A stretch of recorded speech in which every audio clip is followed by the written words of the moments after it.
Gersh, Yeah, you having a really bad month? I am. All right. Well, What do I snap do? out of it. Number one. And we're going to be talking about really bad months. But before that, you should subscribe to our channel because it's awesome. It is. So subscribe, please. And we're going to talk about really, really bad months and how to avoid them and how to handle them. So stay tuned.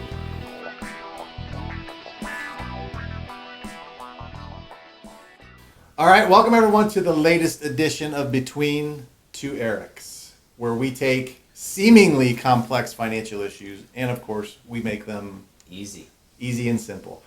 I'm Eric Miller. Simply put, your best financial friend forever. And I'm Eric Gersh, your better financial friend forever. Ooh, wow, that's pretty good, actually. That was pretty good. So you know what we're talking about today? Really bad months. Really bad months. So we've seen this quite a bit where yeah. you have practice owners that are doing pretty well. Yep. Revenue's coming in, more money's coming in what's going out, and then all of a sudden they have that 1 month where they just crater, Yep. right? Where the amount of revenue that comes in is 25, 30% of what happens. And then what happens then is that they start getting overwhelmed, Yep. anxiety, Yep. fear, Crying. crying, and they get. So that's why we brought the tissues, right? And this is the problem, right? Because now all of a sudden they have this month where they can't cover their bills, they can't pay themselves, and it's a really bad month. Yeah, Okay. it Now. happens. Now, why is it that this happens? I have no idea. There's a number of reasons why, but I want to make sure that we understand the importance of this because there's a concept in financial planning called the mathematical catch-up game. You know what that is? Somewhat. Gersh. Mathematical catch-up game is when you lose a percentage point, you have to gain more than that just to get back to even. Oh, yeah. Okay. Yeah, I know exactly what you're talking about. Now he knows what I'm talking about. So I'll test you then. So if you have $100,000 and you lose 50%, what do you have to do to just get back to even? 100%. 100%. Math genius right here. Here we go. So how does that equate, though, to your practice? Well, guess what? Your practice has certain expenses.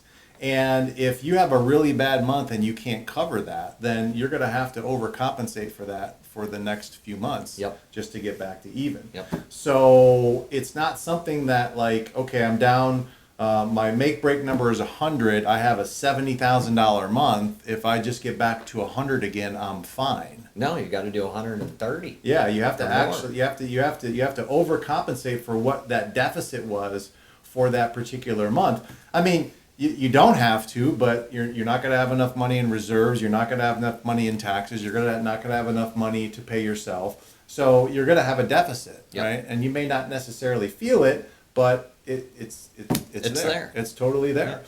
So the reason I say that is because I want to make sure that when you have a really bad month, and I want to use a story here because we've had a couple of clients that have had really bad months. Oh, yeah. Right. Oh, yeah. And what ends up happening is that there are indicators that you're going to have a bad month. Yeah, usually there is. Yeah, and you can usually tell, okay, great, we're going to be behind this month, and you can do one of two things. You can say, oh well, there's not much I can do about it, or better yet, what could you do? Know your numbers, number one. Well, you could definitely do that. You can, but you're going to have to attack the issue, right? You're going to have to attack it and say, okay. What can I do to kind of like lessen the impact of a really bad month? Yeah. Okay, you can definitely do that. But my point is, don't let it linger on. Like I had someone that let it linger on for like 4 months. Oh. And they're like, well, I'm not really sure what I'm doing right here. And it's like, okay. And then 4 months goes by and you're... Yeah, you should have saw it 90 days ago. Yeah, you're $200,000 in debt. And it's like, okay, now what do I do? So number one, how do you handle this problem? Well, number one is what? Know your numbers. You got to know your numbers. Know what your make-break number is. Know exactly where you stand, and make sure you account for everything that you would need to, which includes business savings, your 10% going in your wealth storage account, all of those things that would be part and parcel to your make-break number. Definitely. Number two, when you're having a really bad month, you got to track your income Daily. every single day. Like, get reports from your juniors, get reports from your executives on like where you stand that day, so that everyone is well aware that this is a problem and that you have to make sure that your income is tracked every single day. Obviously, having heavy reserves helps. Yeah. Oh yeah. Because if you have a really bad month, you can always lean into your business savings. Yeah, you got money to fall back on. Yeah, so make sure that's a point of like, okay, I got to make sure I account for that. How many months? Test. 2 months. All right. 2 months of business expenses. Yep. You can't beat the master. I tried. Come on, man. I tried. And then I think the most important part is this. React quickly. You got to react quickly. Immediately. So, yes, you have to. Now. Now. So again, don't let time into this, especially when it comes to your business solvency. It is the number one responsibility that you have. And when you start seeing your revenue numbers go down, then you can't just sit by and say, okay, well, we'll hope it rallies back the next month. Look, most of you are reliant upon your business cash flow for your household assets, for your to pay for your household expenses, to fund retirement, to get out of debt. And if you have a really bad month, that's gonna set that back. It's gonna set you back. Yeah. So it's gonna set you back. So don't take RBMs lightly. Make sure you understand exactly, inspect what happened, try to find out why you had the bad month, correct it immediately, but do it with speed and veracity. Is that a word?